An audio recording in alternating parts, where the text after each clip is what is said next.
আমি শ্যাম বগুড়ার উপশহর থেকে বলছি। আজ আমি যে ঘটনাটি শেয়ার করব এটি আমার নানির সাথে ঘটে যাওয়া একটি ঘটনাটি নানি নিজের মুখে আমার সাথে শেয়ার করেছেন। আমি বেশি কথা না বাড়িয়ে ঘটনায় চলে যাচ্ছি। ঘটনাটি ঘটে 1967 কিংবা 68 সালের দিকে। নানির বয়স ছিল তখন মাত্র 10 বছর। পারিবারিক সূত্রে নানির বিয়ে ঠিক হয় চট্টগ্রাম জেলায়, আর নানির বাবার বাড়ি ছিল বগুড়া জেলায়। নানির শ্বশুর বাড়িতে যেতে হলে একটি যাতায়াত মাধ্যম ছিল, সেটি হলো ট্রেন। ট্রেনের মাধ্যমে 2 দিনের একটি লম্বা যাতায়াতে তাকে চট্টগ্রাম যেতে হতো। এমন একটি রাতে নানি ট্রেনে করে চট্টগ্রাম যাচ্ছেন।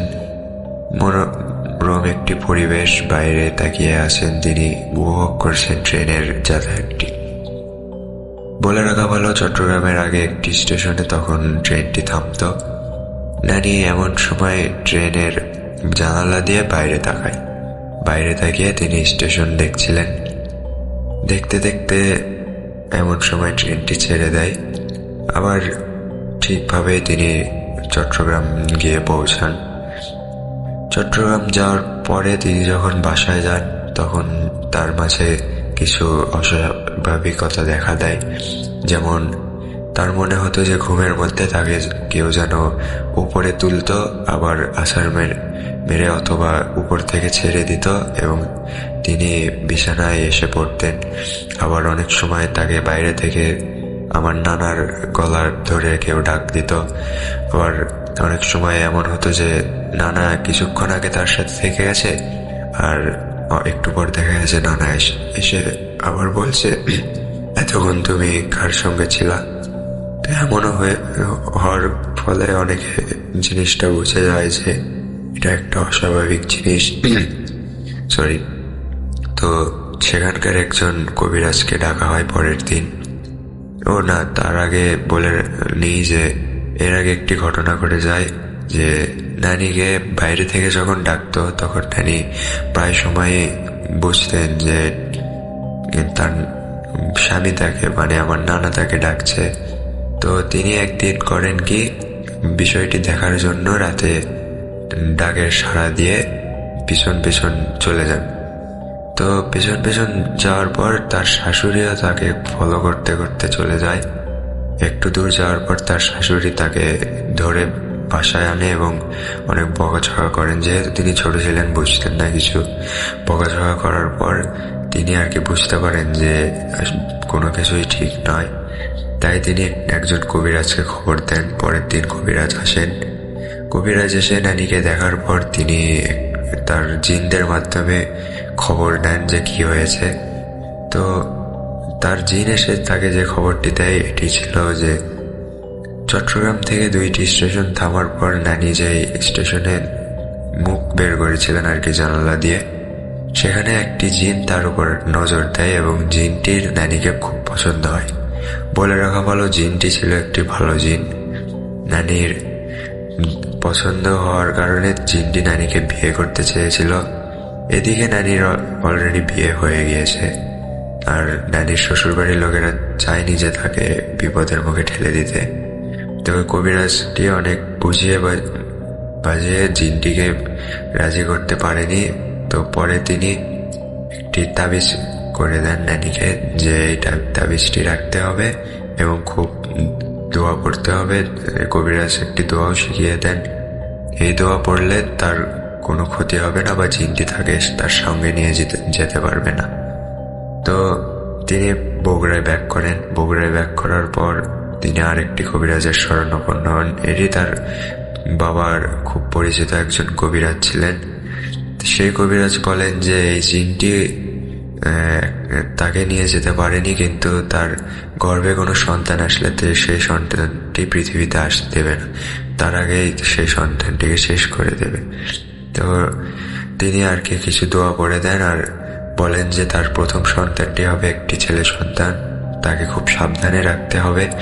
আর এটিও বলেন যে ছেলে সন্তান হওয়ার পর তিনি যখন হাঁটতে শিখবেন, মানে আমার বড় মামা যিনি, তিনি অত্যন্ত সুন্দর হবেন। যখন তিনি হাঁটতে শিখবেন তখন জিনটি এসে তাকে নিয়ে যাবে, আর কিছুদিন পর তাকে টিনের চালে রেখে যাবে এবং পায়ে এক জোড়া সোনার জুতো থাকবে।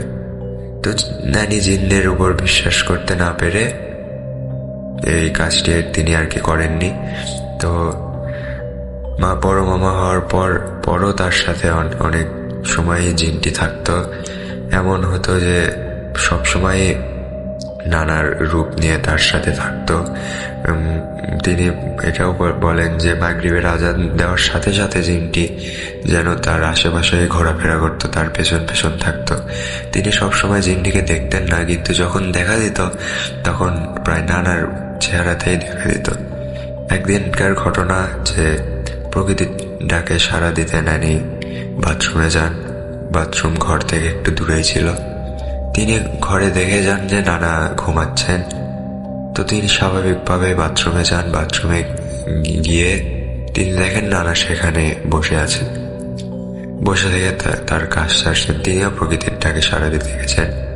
তো নানি একটু অবাক হয়, কিন্তু পরে তিনি ঘরে ফিরে আসেন, ভয় পান। ঘরে ফিরে এসে দেখে নানা তার জায়গায় ঠিক আগের মতো শুয়ে আছে। সেদিন তিনি অত্যন্ত ভয় পান এবং এরপর থেকে তিনি যখনই জিনটিকে দেখতেন তখনই জিনটি শুধু নানার রূপে আসতো। একদিন এমন হয় যে নানি খুব অসুস্থ।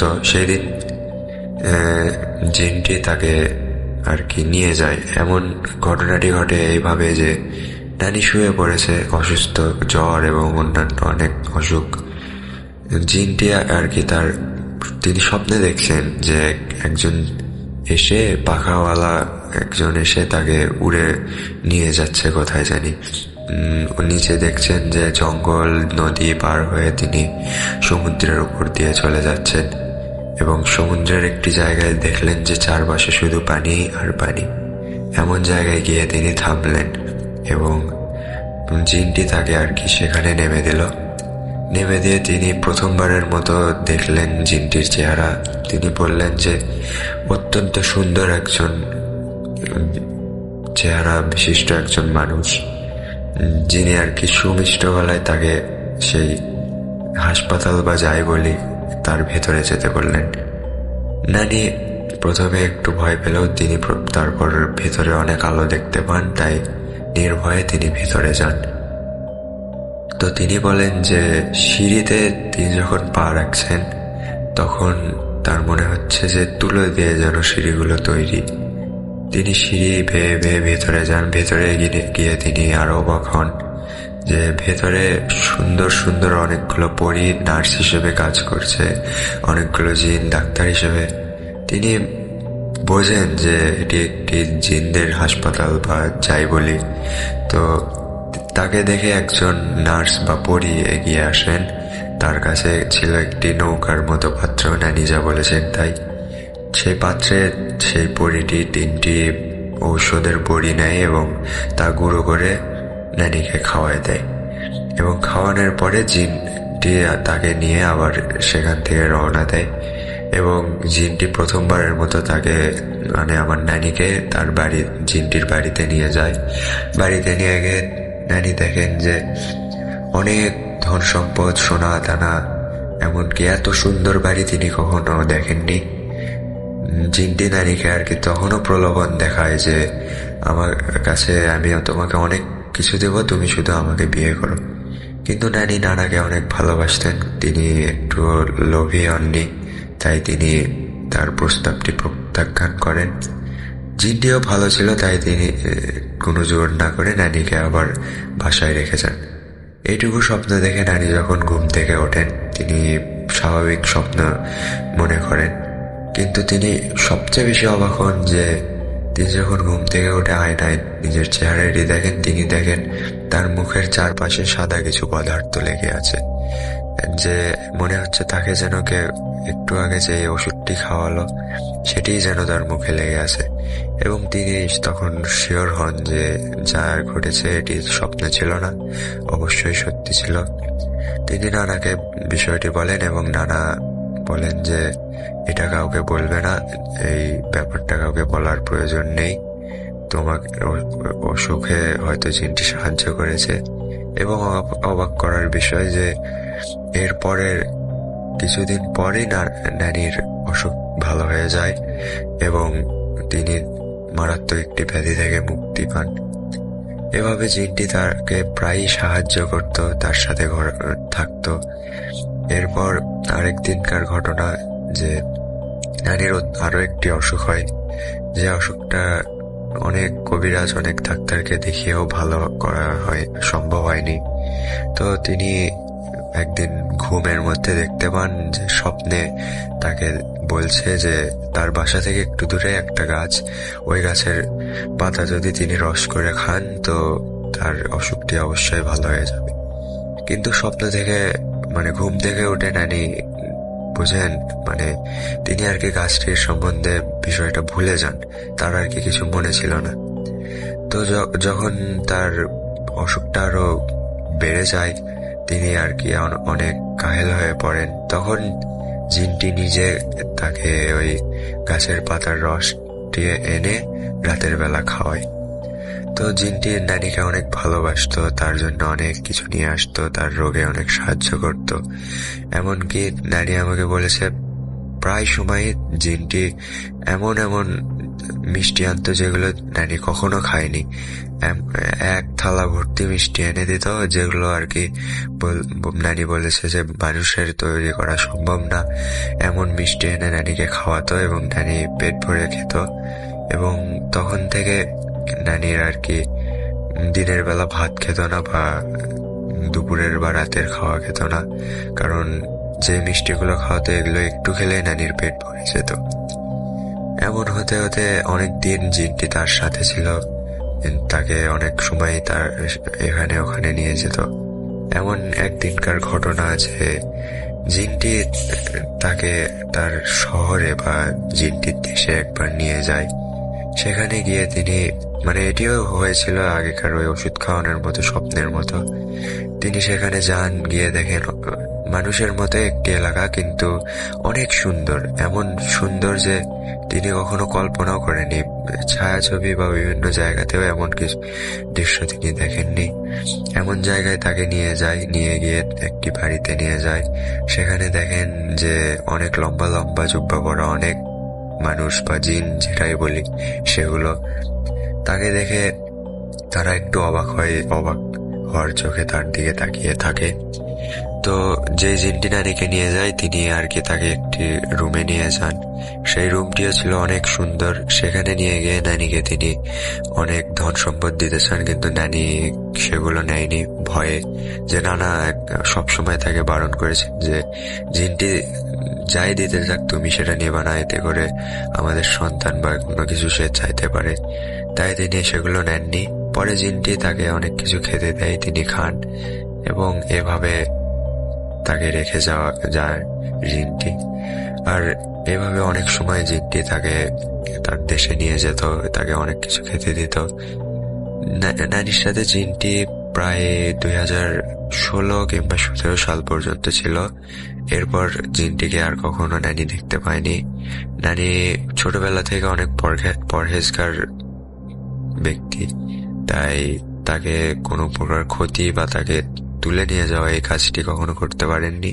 কিন্তু হ্যাঁ, তাকে ওই রোগ ব্যাধি বা এরকম বিভিন্ন বিষয়ে তিনি নিয়ে গেছেন এবং আবার ফিরিয়েও দিয়ে গেছেন। এমনকি একবারে নিয়ে যাওয়ার কাজটি জিনটি করতে পারেনি আর কি। তো নানি 2017 সাল থেকে তিনি আর কি নিয়মিত নামাজ পড়তেন আর তাহাজ্জুদ নামাজটাও আদায় করতেন। 2017 সাল থেকে তিনি নিয়মিত তাহাজ্জুদ নামাজ আর কোরআন শরীফ পাঠ করা শুরু করেন এবং তারপর থেকে আর কি জিনটি থেকে দেখা যায়নি। তিনি আর কি অবাক হননি, তিনি তেমন গুরুত্ব না দেওয়াতেও একটু অবাক হলেও তিনি কবিরাজকে বিষয়টি জানান যে আসছে না কেন বা পরে কিছু করবে নাকি। তো কবিরাজ জানায় যে হয়তো বা জিনটি তাকে ছেড়ে গেছে বা হয়তো জিনটি ছিল অনেক বয়সী, তাই তিনি বলেছেন হয়তো জিনটি মারাও যেতে পারে। তো এরপর থেকে নানি জিনটি কখনো দেখেননি।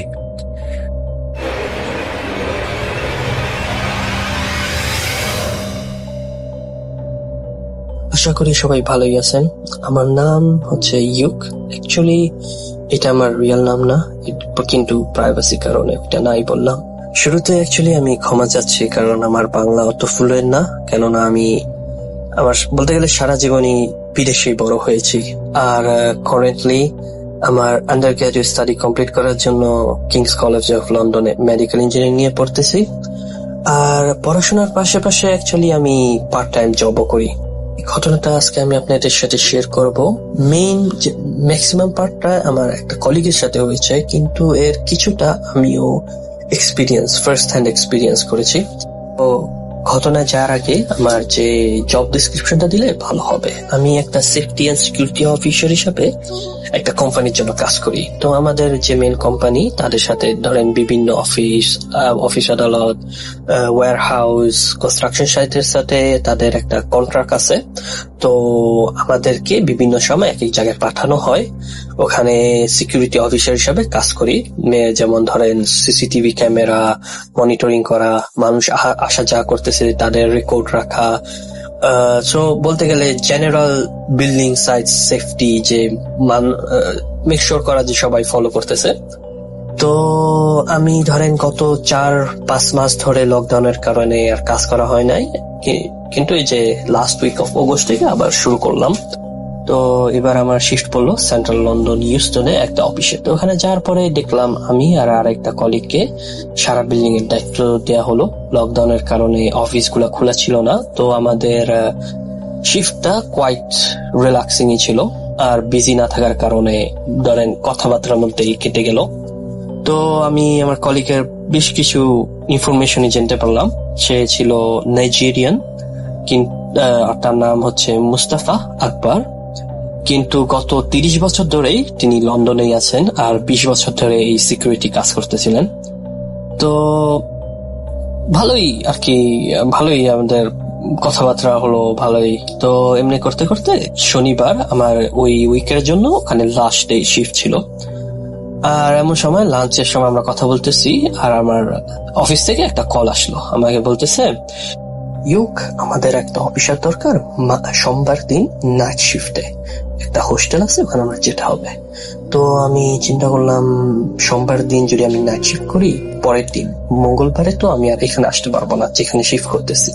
তো ওরা বললো ওইটার চিন্তা করতে না, আমার ওই শিফটটা বুধবারে মুভ করে কিন্তু আমার ওখানে মানডেতে যেতেই হবে। তো আমি বললাম মানডে ব্যাংক হলিডে এখানে তো, আর যে হোস্টেলটা ওইটা হচ্ছে জোন 6। জানেন না, আপনারা জানেন নাকি লন্ডন হলো জোনে ডিভাইড করা, 1, 2, 3, 4, 5, 6, আর 6 বলতে গেলে লন্ডনের বাইরেই। তো আমি বললাম আমার তো যেতে ধরেন 1.5-2 ঘন্টার মতন লেগে যাবে, আর ব্যাংক হলিডে। তো ওরা বললো তুমি ওইটার চিন্তা করো না, আমরা তোমাকে উবের করে পাঠাবো। তারপরে আমি ভাবলাম যেহেতু ব্যাংক হলিডে আর পলিসি আছে যে ব্যাংক হলিডে তোমার স্যালারি ডাবল, ব্যাংক হলিডে কাজ করলে তোমার পে হচ্ছে ডাবল, আর যেহেতু ওরা উবের দিয়ে আমাকে পাঠাবে, তো বললাম আচ্ছা ঠিক আছে নাইট শিফট করি। আর এই বলে ফোন কনফার্ম করে ফোন কাটলি। তো ফোন রাখার পরে আমি একটু আমার কলিগের দিকে তাকালাম, একটু চিন্তা করে বললো তোমার কে কি অমুক হোটেলে শিফট দিল? আমি বললাম জি হ্যাঁ, ওখানে আপনি আগে করছেন? উনি বলছে হ্যাঁ করেছি, ধরো কত 6 মাস আগে আমি ওখানে শিফট করেছি। তো ওনার গলা শুনে কেমন যেন উইর্ড লাগলো। বললাম কি ওই সাইটে সব ঠিক আছে তো? উনি বল হ্যাঁ হ্যাঁ সাইটে ঠিক আছে, কিন্তু একটু সাবধানে থেকো। আমি বললাম এর মানে? আমি চিন্তা করলাম ওখানে মনে হয় কিন্তু ডেঞ্জারাস প্লেস, ওর ওখানে কাজ বাজ চলতেছে, ওর ওখানে যে কলিগরাও তো ভালো না, এই চিন্তা করলাম। তো আমি বললাম হোয়াটস রং ওখানে? কয় না এমন কিছু না, চিন্তা করো না, খালি এই তো অমন কিছু বলবা। তো এই কথার আমি অত গুরুত্ব দিলাম না। তো শনিবার শিফট শেষ, সোমবার দিন যে কথা সেই কাম, আমি উবের দিয়ে আমার শিফটের জন্য রওনা দিলাম। শিফটটা ছিল সন্ধ্যা 7টা থেকে সকাল 7টা।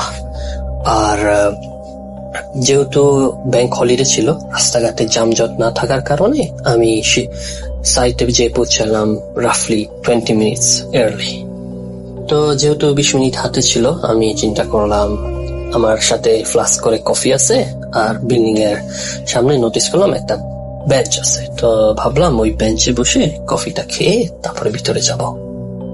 তো বেঞ্চে বসলাম, ব্যাগ থেকে গরম কফি বের করে পান করা শুরু করলাম। বিল্ডিং এর দিকে তাকালাম, দেখলাম ওল্ড ব্রিটিশ আমলের রেড ব্রিক একটা বিল্ডিং, ভেরি সিমেট্রিক্যাল।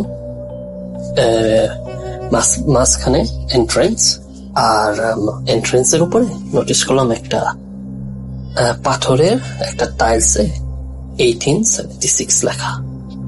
এটা দেখার পরে আমি চিন্তা করলাম কত পুরানো একটা বিল্ডিং, না জানি কত হিস্টোরি, কত মানুষ আসা যাওয়া করছে, first world war, second world war, কতই না কি এখানে হয়েছে।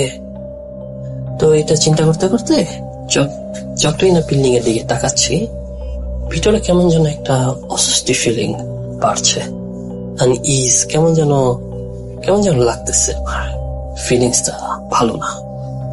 তো বিল্ডিং এর দিকে তাকাচ্ছি, ভালো মতন সব ডিটেলস গুলা দেখতেছি। তিনতলা একটা বিল্ডিং, চারোদিকে ঘাস, বড় বড় গাছ দিয়ে ঘেরা, তো আর বাতাসে গাছগুলো দুলছে। আর দেখলাম বিল্ডিংটা অন্ধকার, কেমন যেন একটা অন্ধকার ভাব দুইটার উপরে। তো ঘড়িতে তাকিয়ে দেখলাম 7টাও তো বাজে নাই, আর সানসেট হবে আরো রাফলি 1 ঘন্টা পরে। তো ভাবলাম মনে হয় গাছগাছালি তো, এর জন্য জায়গাটা একটু ডার্ক লাগছে। দেখতে দেখতে নোটিস করলাম ইস্ট উইং, আর কি ডাইন সাইডে যে বিল্ডিং এর ডাইন সাইড, থার্ড ফ্লোরটা অন্য ফ্লোরদের তুলনায় নতুন, এইটাগুলো নতুন লাগছে, আর কি রিনোভেটেড। তো চিন্তা করলাম ওখানে মানে রিনোভেশন চলতেছে, আমার একটা বলছিল রিনোভেশন কাজ, কোন কাজ, হোস্টেলটা খালি, এখন সিকিউরিটি অফিসাররা ছাড়া আর কেউ নাই। তো এটা চিন্তা করলাম, তো দেখলাম প্রায় 7টা বেজে গেছে। তো ভিতরে রওনা দিলাম।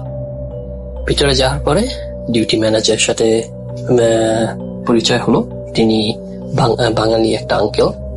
তো আমরা মোট ছিলাম 4 জন, আমি আর একটা কলিগ, ডিউটি ম্যানেজার আর তার অ্যাসিস্ট্যান্ট। তো আমাদেরকে শিফটটা বুঝিয়ে দিল, আমাদের কাজ বেশি না, প্রত্যেক 45 মিনিট পর পরে একটা পেট্রোল দিতে হবে। আমাকে দেওয়া হলো ইস্ট উইং, যে ডাইন সাইডের বিল্ডিংটা, আর আমার কলিগকে দেওয়া হলো লেফট উইং, আর কি লেফট সাইড, ওয়েস্ট উইং। তো আমাদের কাজ ছিল সিম্পল, পেট্রোল করা, প্রত্যেক 45 মিনিট পর পর প্রত্যেকটা ফ্লোরে হাইটে দেখা সব ঠিক আছে নাকি, জানলার দরজা, সেন্সর গুলা কাম করতেছে নি। আর আমাদেরকে একটা কি কার্ড দেওয়া হলো, প্রত্যেক ফ্লোরে একটা রিডার আছে, আমাদের ওখানে পাঞ্চ করতে হবে। তো এটা পাঞ্চ করলে আর বুঝবে যে আমরা পেট্রোল করতেছি। আর লাস্ট থিং, আমাদের রেডিও দিল। তো রেডিও গুলা দেখে আমি একটু সারপ্রাইজ হলাম, কারণ রেডিও গুলা ছিল very high and expensive radios. Security যারা কাজ করে তারা জানে যে রেডিও সব সাইটেই দেয়, কিন্তু এই রেডিও গুলা একটু বেশি এক্সপেন্সিভ আসছিল এই সাইটের জন্য, কারণ ছোট একটা বিল্ডিং, 3তলা বিল্ডিং। তো আমি চিন্তা করলাম, আমি ইঞ্জিনিয়ারিং পড়ি, তো আমার বুঝতে দেরি হলো না, এটি ভেরি এক্সপেন্সিভ, রাফলি 700-600 পাউন্ড ইচ। তো আমি চিন্তা করলাম 10 কিলোমিটার রেডিয়াসের এই রেডিও গুলোই কিসের জন্যই না দরকার এত ছোট বিল্ডিং এর জন্য। তো আমি একটা কমেন্ট করলাম, wow, this are great heavy duty radios. তো এই বাঙালি যে সুপারভাইজার আমার বললো, ইয়েস, হ্যাঁ, কারণ আমার অন্যগুলো রেডিও ইউজ করলে এই সাইটে বেশি ভালো কাম করে না, তো ডিস্টার্ব দেয়, তো আমাদের এটি ইউজ করতে হবে। তো আমি একটু চিন্তা করলাম, ওকে ঠিক আছে, দ্যাটস কুল। তো আমি রেডিও নিলাম, কি কার্ড নিলাম, আর আমার ইস্ট উইং এর জন্য, বিল্ডিং এর যে ডাইন সাইডের জন্য রওনা দিলাম। লম্বা একটা করিডোর, ডাইনে বামে রুম, আর করিডোরের শেষে সিঁড়ি, আর সিঁড়ির পাশেই, স্টায়ার্স এর পাশে একটা টেবিল, চেয়ার বসানো, আর ওখানে আমি আর কি ওইটাই আমার, ওখানে বসে আমি শিফটটা করব। তো টেবিলে আমার ব্যাগ রাখলাম, কফি রাখলাম, আর আমার শিফট শুরু করলাম। শিফটটা ভালোই যাচ্ছিল, প্রত্যেক 45 মিনিট পর পর আমি পেট্রোল দিতেছিলাম, আর কাজটা কোয়াইট ইজি, কোনো রিল্যাক্সিং, কোনো অত টেনশন নাই, খালি যাব, কাট পাঁচ করবো, এসে পড়বো। তো সব ঠিকই আছিল।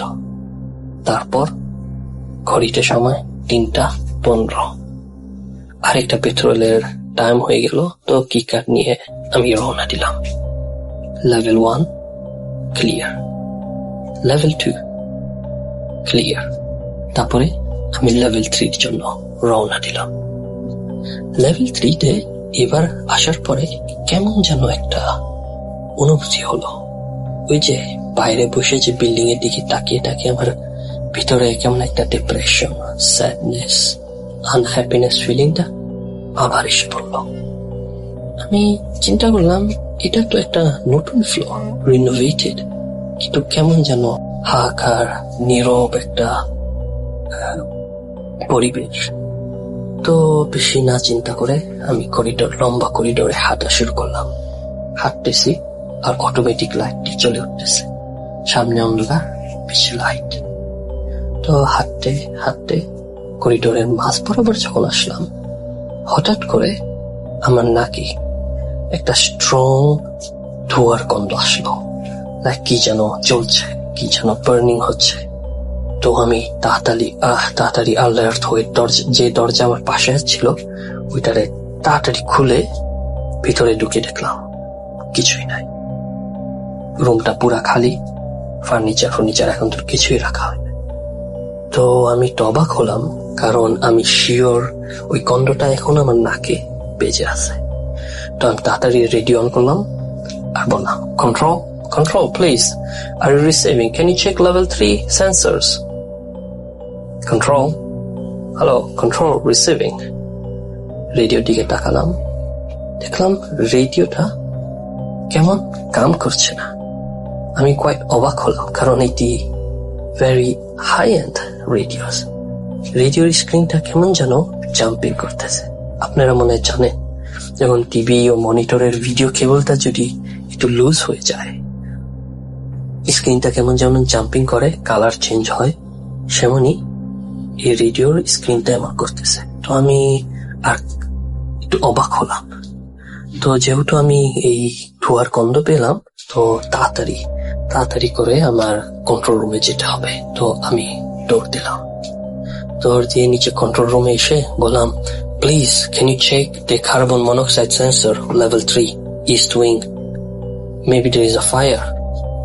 তো ওরা তাড়াতাড়ি চেক করলো, সেন্সর দেখলো, fire sensor, carbon monoxide sensor দেখলে এখানে কিছু নাই। তো আমি বললাম, I am sure I smell something. তারপরে বললো, ও নো। তারপরে ডিউটি যে ম্যানেজার ছিল বাঙালি, আমাকে বললো, ও মেবি ওইটা ভুল তোমার মনে ভুল হয়েছে, মনে হয় বাইরে জানলা, কোনো জানলা খোলা আছে, তো ওইখান থেকে মনে বাইরে কেউ স্মোক করতেছে ও বারবিকিউ করতেছে, ওইটার মনে গন্ধ শুনেছ। তো আমি বললাম, না, এটা তো ইম্পসিবল, আমি পেট্রোল দিচ্ছি, প্রত্যেক ফ্লোরের জানলা তো আমি লক করে দেখছি, সব লক করা। তারপরে ডিউটি ম্যানেজার বললো, ওইটা কিছু চিন্তা করো। তারপরে আমি আমার রেডিওটা দেখালাম, বললাম, দেখো আমার রেডিওটা কিন্তু কাম করছে না। তারপরে ওই যে অ্যাসিস্ট্যান্ট আর ডিউটি ম্যানেজার একে অপর ডাকি তাকালো। আমি চিন্তা করলাম, ওরা কি আবার মনে করবে নি আমি আবার এই রেডিওটা ভাঙছি নাকি। তারপরে একটু পরে ম্যানেজার আমার দিকে তাকিয়ে বলে, ডোন্ট ওয়ারি অ্যাবাউট ইট, মনে হয় তোমাকে একটা ফল্টি রেডিও দেওয়া হচ্ছে, নাও এটা আরেকটা নিয়ে যাও। আর শোনো, তোমার ওই লেভেল 3টা পেট্রোল করা আজকে আর দরকার নাই, ওইটা তো খালি আছে, ওইটা নয় বাতি দাও পেট্রোল থেকে, লেভেল 1 আর 2 করে এইটাই ঠিক আছে। এই কথাটা শোনার পরে আমার ভিতরে কেমন যেন একটু খটকা লাগলো, কারণ আমি তো প্যারানরমাল আর এসবের সাথে একটু পরিচিত। তো আমার বুঝতে দেরি হলো না যে something must be wrong here, এখানে কিছু একটা হচ্ছে, কিছু একটা আছে। আর আকবর ভাইয়ের কথাটা মনে পড়লো, ওই যে আমার নাইজেরিয়ান কলিগ যে আমারে বলছিল বি কেয়ারফুল। তো আমি চিন্তা করলাম, আজকের মতো শিফটটা শেষ করে পরশু আকবর ভাইয়ের থেকেই পুরো ঘটনাটা জেনে নিব।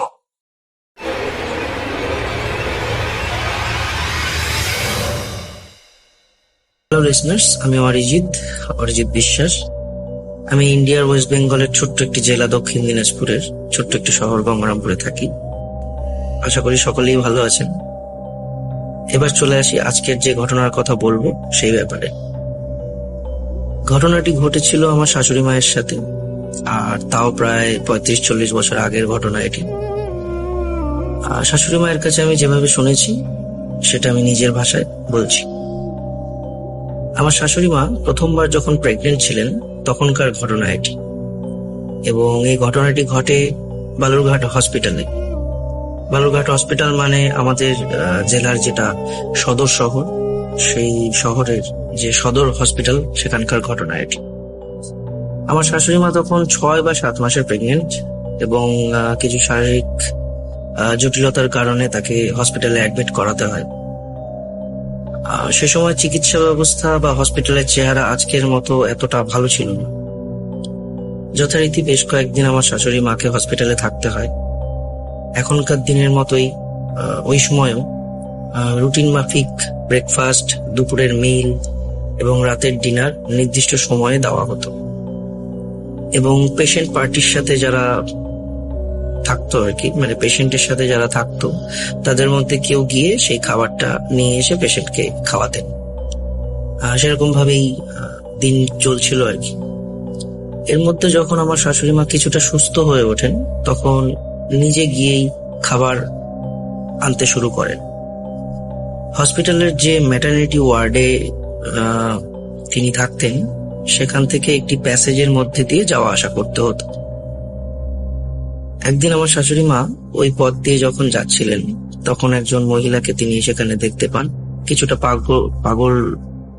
পাগলের মতো তার আচরণ, গায়ের কাপড় চোপড়ও বেশ ময়লা, এবং সেই মহিলা একাই ওই প্যাসেজের এক কোণায় পড়ে থাকতেন এবং ফুপিয়ে ফুপিয়ে কাঁদতেন। কেউ ওই রাস্তা দিয়ে হেঁটে গেলেই তার কাছে খাবার টাবার চাইতেন। সেরকম ভাবেই আমার শাশুড়ি মায়ের কাছেও ওই মহিলা খাবার চায়। সে সময় আমার শাশুড়ি মায়ের কাছে খাবার না থাকায় তিনি নিজের ওয়ার্ডে এসে বেডের পাশে রাখা কিছুটা দুধ এবং বাড়ি থেকে নিয়ে যাওয়া খই মিশিয়ে একটি পাত্রে করে ওই মহিলাকে খেতে দিয়ে আসেন। যাই হোক, পরে ওয়ার্ডের অন্যান্য পেশেন্টদের কাছে আমার শাশুড়ি মা ওই মহিলার ব্যাপারে যখন জিজ্ঞেস করেন তখন তারা বলেন যে ওই মহিলা নাকি নিজের বাচ্চা নষ্ট করতে চেয়েছিলেন এবং তার জন্য কিছু গাছের শেকড় বাকড় খেয়েছিলেন, এবং তারপর থেকে তিনি প্রচন্ড অসুস্থ। আর হসপিটালের ডাক্তার, নার্স তারা কোনো রকম তার দায়িত্ব নিতে চাননি। এমনকি তার যে হাজবেন্ড সেও তাকে ওখানে রেখে চলে যায়, এবং তারপর থেকে তার আর কোনো খোঁজ খবর পাওয়া যায়নি। সে নিতেও আসেনি তাকে। যাই হোক, তখন থেকেই ওই মহিলাটি নাকি ওই হসপিটালের ওই প্যাসেজেই পড়ে থাকে। কেউ খেতে দিলে খায়, না হলে সারাদিন ধরে কান্নাকাটি করে শুয়ে থাকে। এসব শুনে আমার শাশুড়ি মা বেশ কষ্ট পান, এবং এরপরে বেশ কয়েকদিন এভাবেই তাকে মাঝে মধ্যে খাবার টাবার দিয়ে আসতেন। এবার আসি মূল ঘটনায়। বেশ কিছুদিন পর আমার শাশুড়ি মা আবার ওই মহিলাকে দুধ আর খই দিয়ে আসেন, এবং তারপর ওয়ার্ডে এসে নিজের বেডে শুয়ে পড়ে।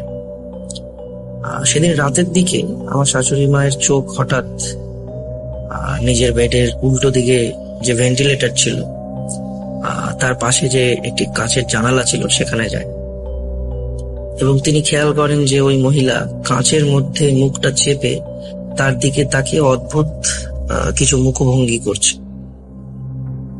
তখন আমার শাশুড়ি মা এতে বেশ ভয় পেয়ে যান, এবং উনি হাত দিয়ে ওই মহিলাকে ওখান থেকে চলে যেতে বলেন। ইন দ্য মিন টাইম পাশের বেডে একজন বয়স্ক মহিলা অ্যাডমিট ছিলেন। তিনি আমার শাশুড়ি মাকে জিজ্ঞেস করেন, তুমি কার সাথে কথা বলছো জানালার দিকে তাকিয়ে?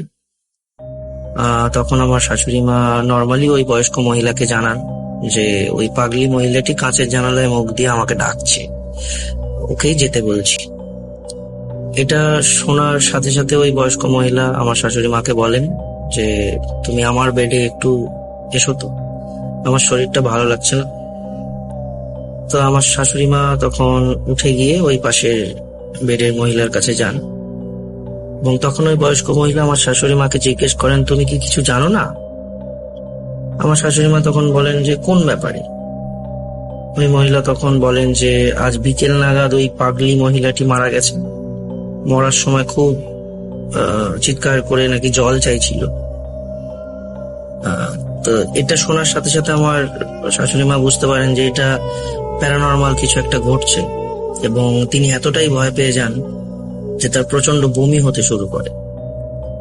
আমার শাশুড়ি মায়ের কথায় উনি পরে আমাকে যেভাবে বলেছেন যে সেদিন উনি খুব সামান্য পরিমাণে দুধ খেয়েছিলেন, কিন্তু যে পরিমাণে তার বমি হচ্ছিল এবং বমির সাথে শুধু দুধ বেরোচ্ছিল, সেটা অস্বাভাবিক একটা পরিমাণ, এবং তিনি প্রচন্ড অসুস্থ বোধ করেন। আমার শাশুড়ি মায়ের তখন মনে হতে থাকে যে তিনি দুপুরে যে পরিমাণ দুধটা ওই পাগলি মহিলাকে খেতে দিয়েছিলেন সেটাই এখন তার মুখ দিয়ে বেরোচ্ছে। আর যেহেতু ওই মহিলাকে তিনি শুধু দুধ আর খই দিয়ে এসেছিলেন, কিন্তু জল দিতে ভুলে গেছিলেন, তাই মারা যাওয়ার পরেও হয়তো তার আত্মা জল চাইতে তার কাছে এসছে। যাই হোক, এই ঘটনা এখানে শেষ হয় না। এই প্রচন্ড শকে আমার শাশুড়ি মায়ের মিসক্যারেজ হয় এবং তার গর্ভের বাচ্চাটি নষ্ট হয়। এখানেও ঘটনা শেষ নয়। আমার শাশুড়ি মা আজও টিল ডেট কোনো একা ঘরে থাকলে ওই মুখটাই নাকি তার দিকে অপলক চেয়ে থাকে, এবং সেটা যে কোনো জায়গায়, যে কোনো শহরে, যে কোনো বাড়িতে ঘটে। এই ধরনের ঘটনাটা রিপিট হয়।